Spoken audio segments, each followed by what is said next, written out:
Merhaba arkadaşlar.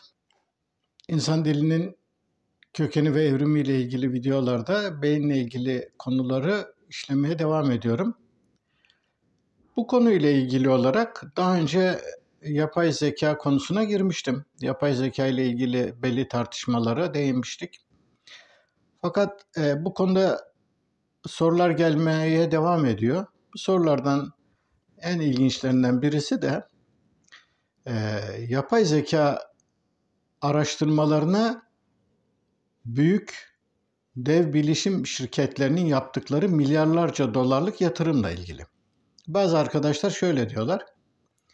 Ya sen bu yapay zeka, genel yapay zekanın yakın dönemde mümkün olamayacağını, dolayısıyla bu konuyla ilgili ciddi sorunlar olduğundan söz ediyorsun ama bir yandan da dünyanın önde gelen bilişim firmaları, bilişim şirketleri, yani adlarını hepinizin bildiği dev şirketler, bunlar genel yapay zeka çalışmalarına yönelik olağanüstü bütçeler ayırıyorlar. Yani ayırdıkları bütçeler öyle böyle değil. Yani yüz milyarlarca hatta trilyonlarca dolarlık yatırımlardan söz ediliyor. Zaten böyle olduğu için genel yapay zekanın mümkün olup olmadığı konusundaki tartışmalar sürüyor. Ve bu yatırımı yapanlar bazıları aslında hiç de öyle güven veren insanlar değil. Yani nasıl diyeyim, şark kurnazı ya da ne bileyim şark kurnazı tipinde böyle uyanık, sinekten yağ çıkaran bazı büyük firmaların yöneticileri var. Bunların başında bana göre yani izlediğim kadarıyla Elon Musk denilen adam geliyor. Yani adamın yaptığı işler akıl sır erer işler değil. Belki çok paralar kazanıyor, çok şeyler yapıyor ama inanılmaz da böyle e, yönlendirmeler yapan, uyanık olmanın ötesinde bir takım böyle karanlık işler çeviren bir tipe benziyor bana göre.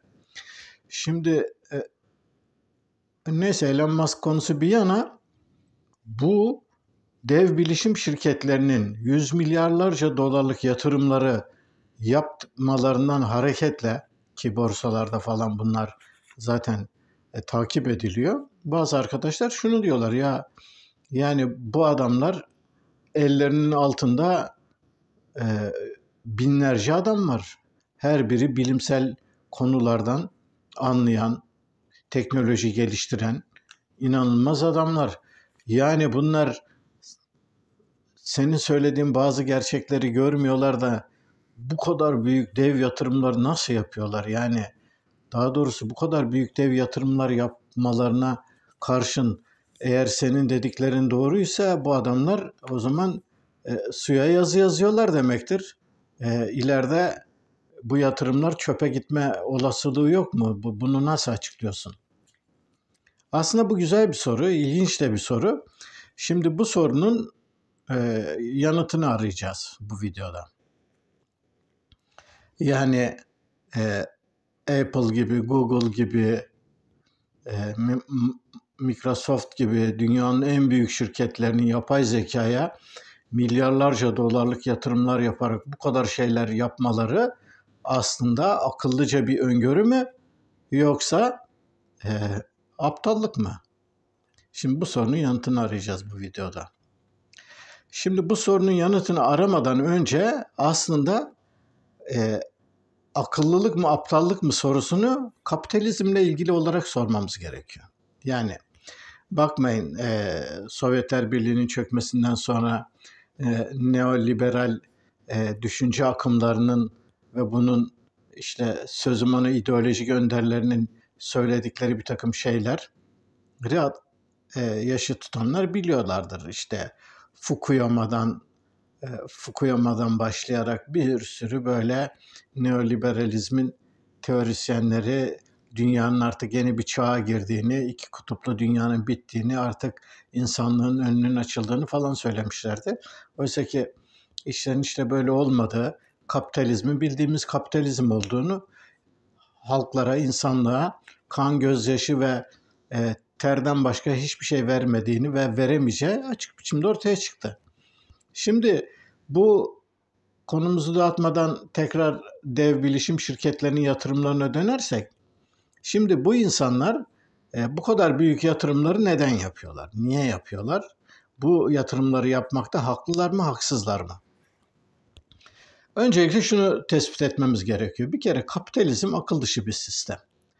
Akıl dışı sistem derken şunu kastediyorum. Yani kapitalizmin mantığı ve bütün işleyişi, yapısı, her şey ortada.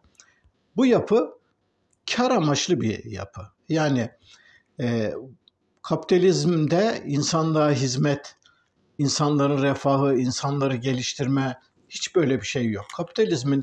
Kapitalizme para yatıran insanlar biliyorsunuz kapitalistler. Kapital adı üstünde sermaye. Sermaye sahipleri. Yani bir sermaye sahibi niye yatırım yapar? Daha çok para kazanmak için. Çünkü kapitalizmin işleyişi böyledir. Sabit giderler vardır.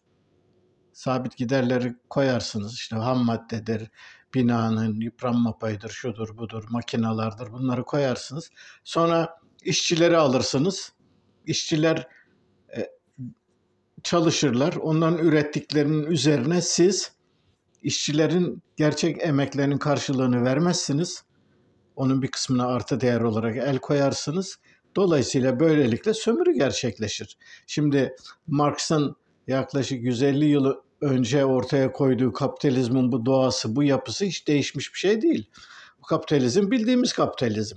Şimdi Marx'ın yaşadığı dönemde kapitalizmin bu akıl dışı yapısı kendini aşırı üretim bunalımlarında gösteriyordu. Sık sık aşırı üretim bunalımları oluyordu. Yani 20-25 yılda, hatta en fazla 30-40 yılda bir bütün üretilen ürünler o kadar fazla oluyordu ki, çünkü kapitalistlerin doymak bilmez hırsları nedeniyle daha fazla kar elde etmek için sürekli üretim yapıyorlardı. Fakat yaptıkları üretime karşılık kitlelerin alım güçlerini sürekli düşürmek zorunda oldukları için, çünkü onlara ücretlerini kıstıkları zaman kendi karları artıyordu. Ne oluyordu? Bir yanda kitlelerin yoksullaşması, bir yanda aşırı üretim ister istemez kapitalizmi onulmaz krizlere aşırı üretim bunalımlarına sokuyordu. Aşırı üretim bunalımlarında korkunç bir israf gündeme geliyordu. Ne oluyordu? Ürünler gemilerden denizlere boşaltılıyor, ıssız yerlere götürülüp toprağın altına gömülüyor. Birçok şeyler oluyordu. Kapitalizmin bu akıl dışı yönünü Marx değerlendirmişti. Fakat Marx'ın bir takım öngörüleri gerçekleşmedi. Çünkü Marx kapitalizmin bu krizlerden çıkamayacağını, bu giderek şiddetlenen bu krizlerin kapitalizmin toptan çökmesine yol açacağını söylüyordu, ama işler öyle olmadı. Şimdi işlerin böyle olmamasının iki tane temel nedeni vardı. Birincisi, Marx'ın yaşadığı dönemde görme olanağının olmayacağı teknoloji ve bilimdeki gelişmelerin olağanüstü gelişme hızı ve çapı. Marx kuşkusuz bununla ilgili belli öngörüleri vardı. Fakat bu gelişme ve çapın bu kadar istikrarlı ve sürekli bir biçimde süreceğini ve sürekli olarak kapitalizmin yeni ihtiyaçlar yaratarak kendine var edebileceği bir yaşam alanı oluşturabileceği kapasitesini Marx göremedi. Görmesi de mümkün değildi işin aslında. Şimdi kapitalizmin bu yeteneği hafife almamak gerekiyor. Şimdi bu yeteneğin ne olduğunu fark etmek için büyük mağazalardan herhangi birisine, dev hipermarketlerden birisine gittiğinizde bu kapitalizmin yeteneğinin ne olduğunu çok açık biçimde görebilirsiniz. Yani sizin kısacık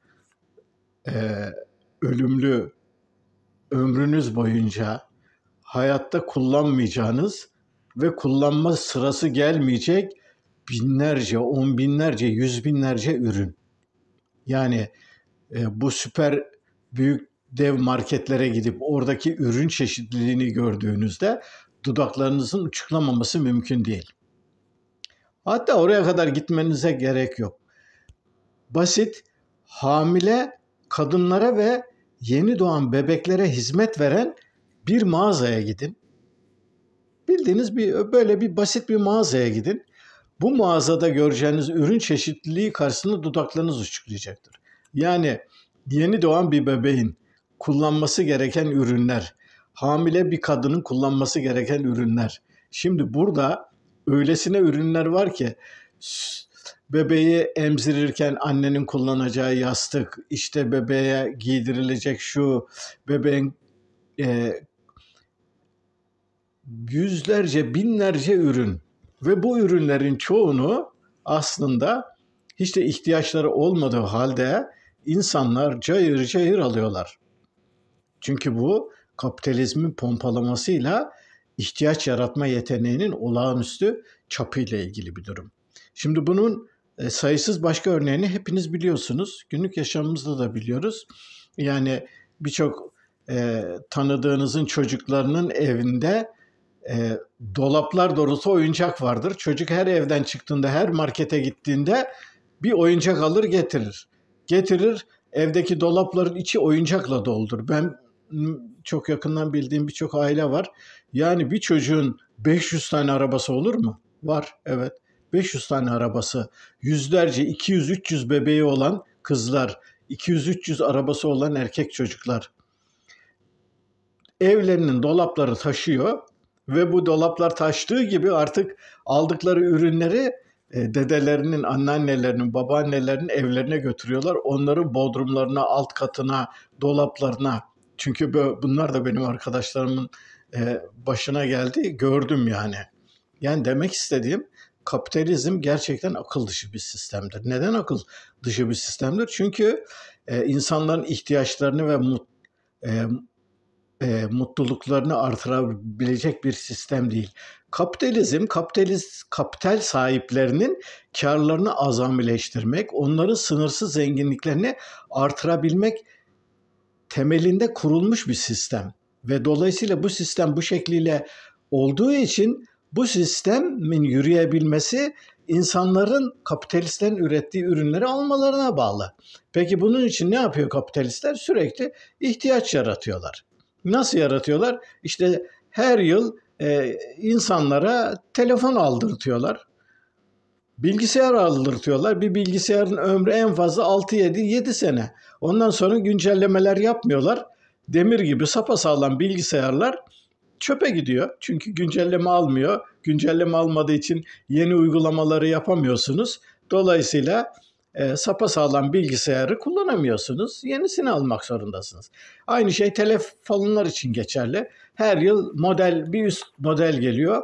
Üst modeli kullanmak için bir takım güncellemeler gerekiyor. Onlar olmadığı için gıcır gıcır, sapasağlam, normalde iletişim ihtiyacınızı karşılayabileceğiniz bilgisayarları çöpe atıyorsunuz. Yenisini almak zorundasınız. Örneğin televizyon kumandaları, televizyonların ekranları, bilgisayarların şarj aletleri, bilgisayarların donanımlarıyla ilgili, telefonların donanımlarıyla ilgili bir sürü ayrıntılar var. Bir telefon satan bir dükkana, mağazaya girdiğinizde yani ekranlarla ilgili, donanım parçaları ile ilgili yüzlerce, binlerce ürün ve bu ürünlerin farklı şeylerini görüyorsunuz. Yani örneğin bir ürünün basit bir jack girişi vardır. O jack girişi uygun olmadığı için siz o ürünü artık kullanamıyorsunuz. Çünkü yenisini çıkarmıyorlar. Haydi onu da çöpe, yenisini alacaksın. Herkesin evinde kuşkusuz bunlar vardır. Yani sözü fazla uzatmadan şunu söyleyeyim. Yani geçmişten bu yana kapitalizmde değişen bir şey yok. Kapitalizm sınırsız para biriktirme arzusu sahip kapitalist sermaye sahiplerinin üretimleri ve bu üretimleri gerçekleştirebilmek için insanlarda yarattıkları yeni ihtiyaçlarla kendini var eden bir sistem. Şimdi böylesine akıl dışı bir sistem olduğu için bugün bilişim dünyasının önde gelen firmalarının sahipleri aslında her biri eğitimli, akıllı, bilinçli insanlar. Fakat bir yandan kapitalizmin de mantığı var. Kapitalizmin bu mantığı onlara ne diyor? Diyor ki eğer rakiplerinin gerisinde kalırsan havlu atacaksın ve iflasa gideceksin. Dolayısıyla birbirlerini kollamak zorundalar ve sürekli yatırımlarını geliştirmek, yeni ihtiyaçlar belirlemek zorundalar. Bunun için de yapay zeka çok bakir bir alan ve gelecek vaat ediyor. Fakat bu yapay zeka ile ilgili bir başka sıkıntı da şu: bu alanda çalışan kişiler, mühendisler, yazılımcılar, bu teknolojik gelişmelere imza atan kişiler, bunların firmaları ve bunlarla ilgili dev bir sektör var ve bu sektörde çalışan kişiler, bunlara bağlı olarak çalışan sözüm ona akademisyenler, araştırmacılar, bütün bunlar dev bir sektör olduğu için bunlar da yapay zekanın bir an önce ne tür mucizelere yol açacağına ilişkin sayısız girişimlerde, PR çalışmalarında bulunuyorlar. Ve bütün bunlar ister istemez belli bir baskı oluşturuyor. Şimdi son yıllardaki bu artan PR çalışmalarının sonucu olarak genel yapay zekanın eli kulağında bir olgu olmasından hareketle bazı girişimlerde olmuştu. Fakat dikkat eden arkadaşlar, konuları takip eden arkadaşlar son birkaç yıldır işlerin istendiği ve beklendiği hızda gitmediğini görmüş olmaları gerekiyor. Çünkü genel yapay zekanın öyle hademeye yakın gelecekte ortaya çıkması diye bir şey mümkün değil. Neden mümkün değil? Daha önceki videolarda bunlarla ilgili belli noktalara değinmiştim. Bunların ayrıntılarına girmeyeceğim fakat bir takım başka konulara dikkat çekmekle yetineceğim. Şimdi yapay zekanın olağanüstü becerikli olması, bir takım konularda yapay zekanın veri işleme kapasitesinin insan beyniyle ve insanların kapasitesiyle kıyaslanamamasından hareketle yakın gelecekte yapay zekanın olağanüstü işler yapacağını ve birçok alanda insanları devreden çıkaracağı söyleniyordu. Fakat bu beklentilerin çoğu gerçekleşmedi. Yakın gelecekte de gerçekleşmesi hemen hemen olanaksız. Örneğin şunu düşünün. Çeviri konusunda yapay zeka ve ona bağlı bir takım uygulamaların değişik dillerden birbirlerine çevirileri başarıyla yaptıklarını biliyorsunuz. Fakat burada dikkat etmeniz gereken şu: yani örneğin özellikle Hint-Avrupa dil ailesine İngilizceden Fransızca ve Hint-Avrupa dil ailesinde yaklaşık 200-300 dil var. Bu dillerin birbirlerine dönüşümleri falan o kadar zor bir şey değil. Fakat başka diller söz konusu olduğunda bu çeviri işlerinin pürüzsüz bir şekilde yürümediğini biliyoruz. Nereden biliyoruz? Çünkü uluslararası diplomatik ilişkilerde örneğin insan tercümanlardan hala vazgeçilmiyor. Bilgisayarlara kimse güvenmiyor. Çünkü bilgisayar çok hızlı, pratik bir takım şeyler yapıyor ama bilgisayarlar, yapay zeka çeviri modülleri hiç umulmadık yerlerde korkunç çamlar devirerek olmadık işler de yapabiliyorlar. Dolayısıyla hiçbir zaman için güven vermiyorlar. Zaten vermeleri de mümkün değil.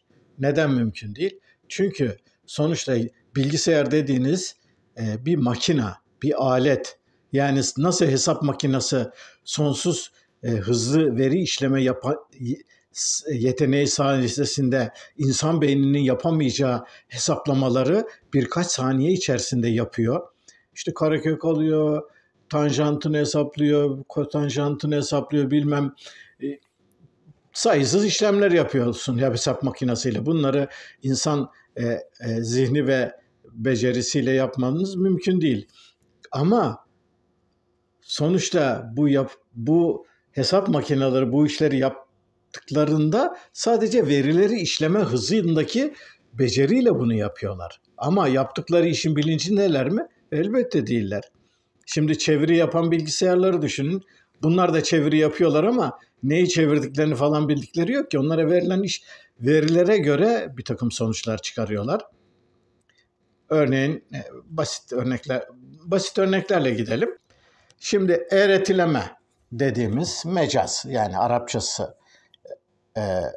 istiyare denilen, işte Latincesine metafor dediğimiz kavramları düşünelim.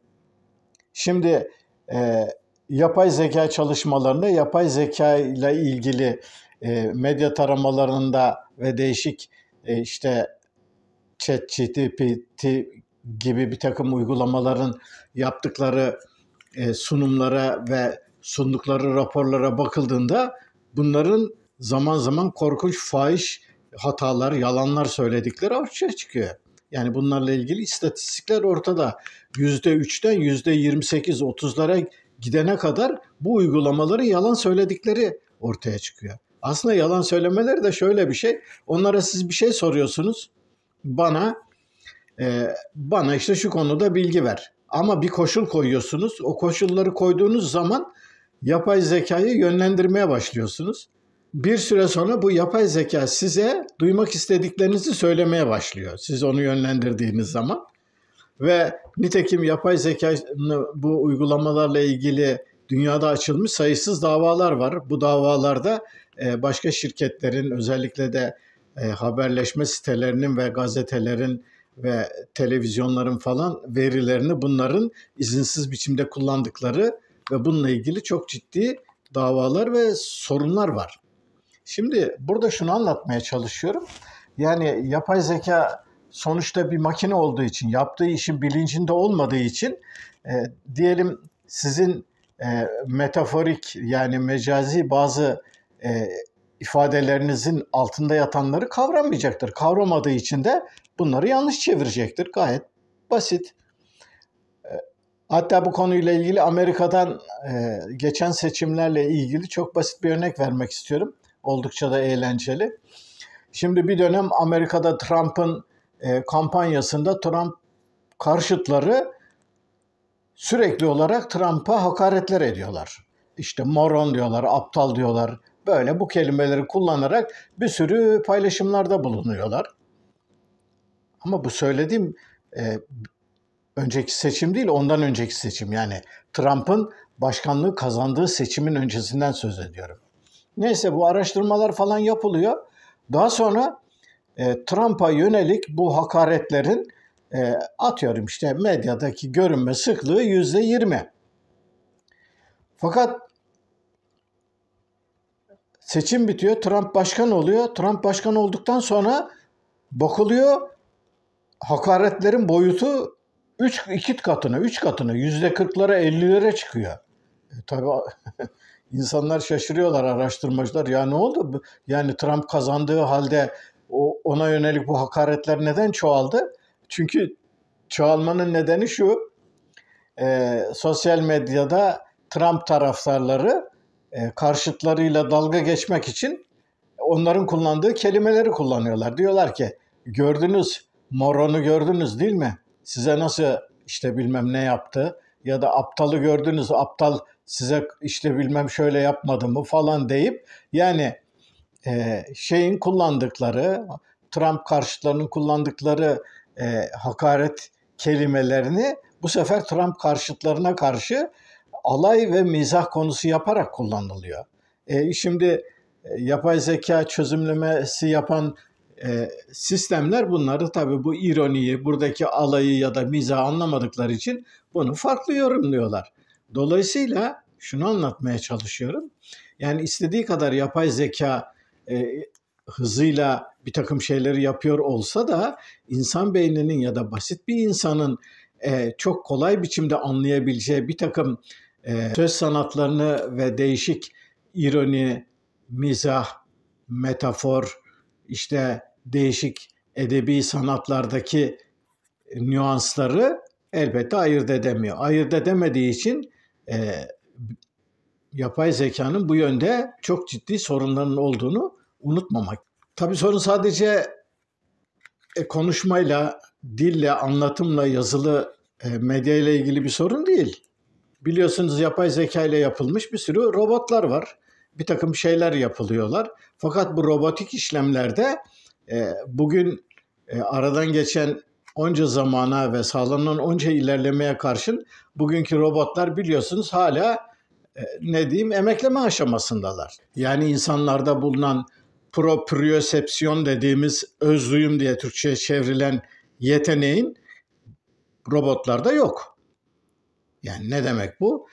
Yani mekanda vücudun bulunduğu duruma göre organların birbirleriyle ilişkileri ve bir takım hareketleri yapabilmek için mekandaki hareketlerin birbirleriyle uyumlu kurulmasını sağlayan bu propriosepsiyon dediğimiz özellik, yani öz duyum özelliği elbette robotlarda yok. Çünkü bu özelliğin, insandaki bu özelliğin gerisinde 4 milyar yıllık bir canlılığın evrim tarihi var. Yani 4 milyar yıllık canlılığın evrim tarihinde gelişmiş bir özellik. Dolayısıyla küçücük bir çocuk bile bir derenin üstündeki taşlara kaymadan dikkatli bir biçimde basarak karşıdan karşıya geçebilir. Ama bugün en gelişmiş yapay zeka robotları bile bunu hayatta yapamazlar. Yani biz örneğin elimizde bir çay bardağı içindeki çayla dolu olduğu halde merdivenlerden ineriz, çıkarız, salıncakta sallanırken çayımızı içeriz, elimizi tutarız. Ama bir robot, yani normal bir tabağı merdivenlerden çıkararak size getiremez. Bunu yapamaz. Yani bu konularda robotlar insanlarla karşılaştırdığında hala küçücük bir çocuğun seviyesinde bile değiller. Dolayısıyla bunu da yapamazlar. Yani dolayısıyla şunu anlatmaya çalışıyorum. Bu genel yapay zekanın olmamasına ilişkin donanımsal, maddesel koşullarla ilgili bir takım mantık problemleri, matematik problemleri, bütün bunları geçtim. Bunlarla ilgili artı teknolojik, yani donanımla ilgili bir takım malzemelerin üretilmesi, bunların geliştirilmesi, bilgisayarların çalıştırılması ile ilgili enerji problemleri, depolama, bunların veri depolama ve bunların uygun kullanımları ile ilgili sorunları da geçtim. Ben yalnızca basit propriosepsiyon, yani özduyum özelliği bakımından bir genel yapay zeka konumuna gelişmiş bir robotların yapılmasının kısa vadede mümkün olmadığını söylüyorum ki yaklaşık 50 yıllık bu konudaki yapılan çalışmaların sonuçları bu konuda bir arpa boyu kadar bile yol alınamadığını ortaya koyuyor. Yani bu yıldız savaşları ya da bir takım işte Matrix gibi bir takım dizilerde gördüğümüz bazı robotların yaptıkları konuşmaları, bir takım hareketlerin falan yapılmasının hiçbir şekilde bugün için mümkünatı yok.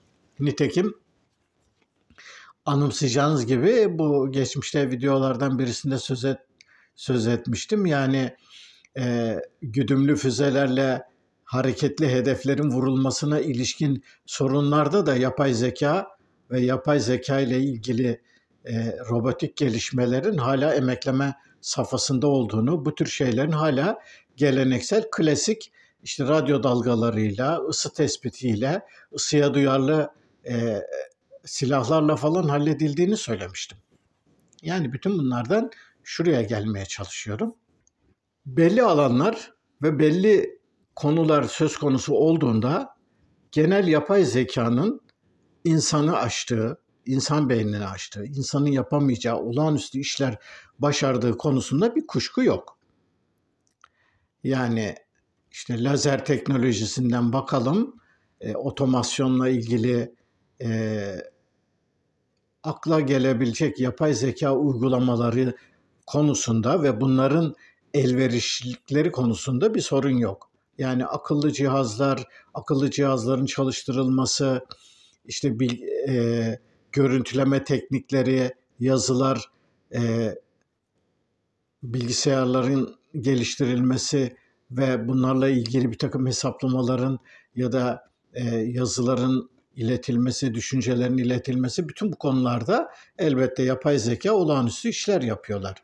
Yani Bununla ilgili bir sorun yok. Fakat yapay zekanın insanın yerini alması bakımından aşılmaz bazı sorunlar var. Biraz önce bunlardan en temel iki başlığa değindim. Birincisi, konuşma ve düşünceyle, iletişimle ilgili konularda yapay zekanın zaten yaptığı işin bilincinde olmadığı için, yaptığı işi anlamadığı için insanın milyonlarca yılda geliştirmiş olduğu, milyonlarca yılda geliştirdiği ama gerisinde milyarlarca yıllık bir temelin olduğu özellikler bütününe yapay zeka sahip olamaz. Olamıyor. İleride olur mu? Onu bilemem. Olmaması için kesin bir sınır ya da koyamayız. Elbette ileride olabilir ama bunun olabilmesi için de insanlığın bilincin ne olduğunu, düşüncenin nasıl iletildiğini, hücrelerdeki temel bir takım yapıların nasıl işlediklerini bunları bilmemiz gerekiyor. Ama bugün hücrelerin en basit bir hücrenin içindeki yapıların birbirleriyle ilişkileri, bazı şeyleri nasıl yürüttükleri bu konularla ilgili o kadar çok bilinmeyen var ki bütün bu bilinmeyenlerin ortasında bunları göz ardı ederek bir yapay zeka ve buna bağlı robotik sistemlerin geliştirileceği ve bunların insanların yerini alacağını düşünmek evet bir hayal. Bu açıdan baktığında bu dev bilişim şirketlerinin yaptıkları yatırımlar hiç de akıllıca öngörülmüş şeyler değil. Bunlar bir aptallık. Evet aptallık. Çünkü bu aptallığın sonucunu değişik iflaslar ve sermaye yitirimleriyle görecekler. Ama diyeceksiniz ki bu aptallığı nasıl bunlar göremiyor? Göremiyor değil. Mutlaka belli noktalarda onların danışmanları, araştırmacıları, bilim insanları onlara neyin olup olamayacağını söylemişlerdir. Fakat biraz önce benim de anlatmaya çalıştığım gibi hiçbir zaman %100 bu iş olmaz, şöyledir, böyledir denilemez. Denilemediği için bir açık kapı var. Açık kapı olduğuna göre ya başkaları benden önce harekete geçip ön alırsa kaygısıyla ve bu kaygının altında yatan kar hırsıyla bu dev şirketler bu kapitalizmin acımasız mantığıyla olağanüstü karları artırma dürtüsüyle bu kumara giriyorlar. Evet kumar oynuyorlar. Onun bir kumar olduğunu biliyorlar. Fakat kapitalizmin acımasız yasaları onlara bunu da benimsetmiş zaten. Yani gözünü karartmadan, belli noktalarda kumar oynamadan, belli riskleri göze almadan bir başarı söz konusu olamaz. Mutlaka riskleri göze alacaksın, gözünü karartacaksın. Başkalarının olmaz yapılamamız dediği şeylerde çılgınca öne atılacaksın. Evet kapitalizm insanlara sürekli bunu aşıladığı için bu kapitalist dev şirketlerin yöneticileri de akıllarının bir köşesinde bir takım kaygılar ve korkular olmasına rağmen bu yatırımları yapmak zorundalar.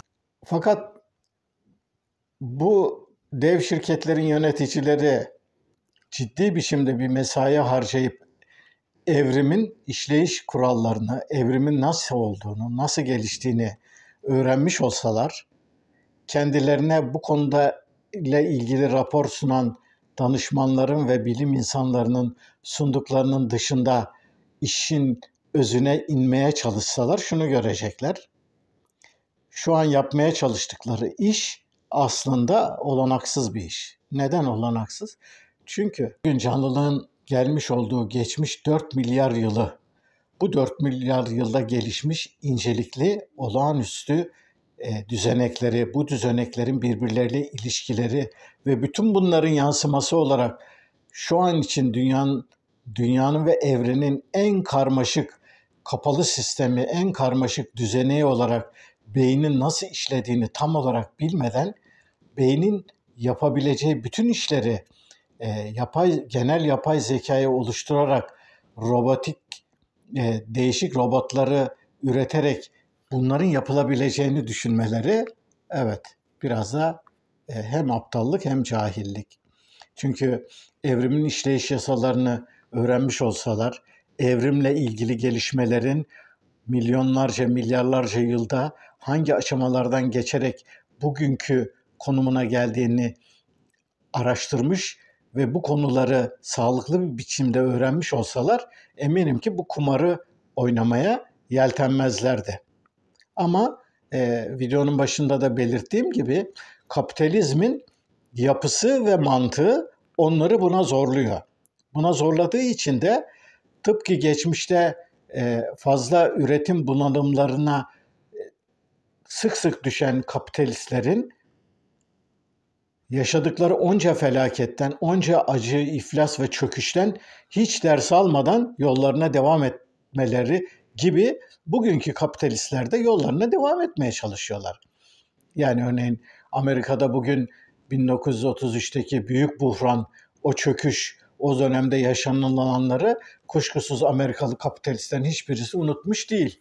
Ama onlar şöyle diyorlar ya da şöyle düşünüyorlar. Evet, kapitalizmde bu sıkıntılar vardı ama biz yeni geliştirilen ihtiyaçları yaratma yeteneği ve bilim ve teknolojinin gelişmiş olduğu bu seviye sayesinde geçmişte yapılan hatalara düşmeyeceğiz. Ya da düşülse bile en azından bunu biz yaşamayacağız. Bizden sonrası için ise zaten bir şey diyemeyiz. Kapitalistlerden kendileri dışında insanlığın toplumsal refahını ve insanların geleceğini düşünmelerini bekleyemeyiz. Çünkü öyle bir durumları olsa zaten dünyadaki bu kadar yaklaşık 200'e aşkın devletin hepsi kapitalizmin çarklarıyla yürütülmeye çalışılıyor ve bu çarkların yürümesi halkların büyük yoksullaşması, sıkıntılar çekmeleri ve ezilmeleriyle mümkün olabiliyor. Yani kapitalistlerin bu kadar akılsızca ve mantıksızca işler yapmalarını ileride çekeceğim bazı videolarda belki yeniden ele alabilirim. Ama size basit bir örnek olarak çok çarpıcı bir örnekten söz etmek istiyorum. Örneğin bugün bildiğiniz gibi insanlar hem otobur hem etobur. Yani aynı zamanda bitkisel ürünler ve hayvansal ürünler yiyebiliyoruz. Şimdi dünyada et tüketimi ciddi bir sorun. Örneğin ülkemizde et tüketimi Avrupa'daki ülkelerle kıyasla neredeyse 3-4 kat daha az tüketiyoruz. Fakat dünyada bugün geçenlerde bir yayında okumuştum. Yaklaşık 75 milyar büyükbaş hayvan varmış. 75 milyar. Dünyadaki insan sayısı biliyorsun 8 milyara yaklaşıyor belki de. Şimdi 75 milyar büyükbaş hayvanın %90'ına yakını çiftliklerde üretiliyor. Çiftliklerde üretiliyor. Düşünün. 75 milyar büyükbaş hayvan. Şimdi bu hayvanların çoğu çiftliklerde üretildikleri için doğal meralarda falan otlamıyorlar. Bunlar ne yiyorlar? Bunlar suni yem yiyorlar. Yani sanayi yemi yiyorlar. Bu yemin de ağırlıkla ham maddesi palm yağı ve soya. Soya yağı. Soya. Şimdi bunlar için dünyanın akciğerleri olarak bilinen Amazonların da her yıl yüz binlerce, milyonlarca dönüm orman yok ediliyor. Peki bu ne kadar sürdürülebilir bir durum? Yani bu kadar hayvanı, çünkü eskisini düşünün. Eskiden hayvanlar nasıl? O meralarda. Diyelim köylü alıyor, götürüyor meraya. Merada hayvanlar otluyor. Hayvanların gübreleri toprağa karışıyor. Hayvanlar otları yiyorlar. Kışın da o kesip kuruttukları samanlarla besliyorlardı ve doğada bir döngü vardı. Ama bugün bu döngüyü kırmış durumdayız. İnsanlık bu döngüyü kırdığı için ne oluyor? suni yemlerle 75 milyar hayvanı besleyerek insanlığı doyurmaya çalışıyoruz. Bu işin bir yanı. Peki dünyada ne kadar tavuk, yani kümes hayvanı var? Hiç düşündünüz mü? Tavuklar ve kümes hayvanları, yani kümes hayvanlarının sayısı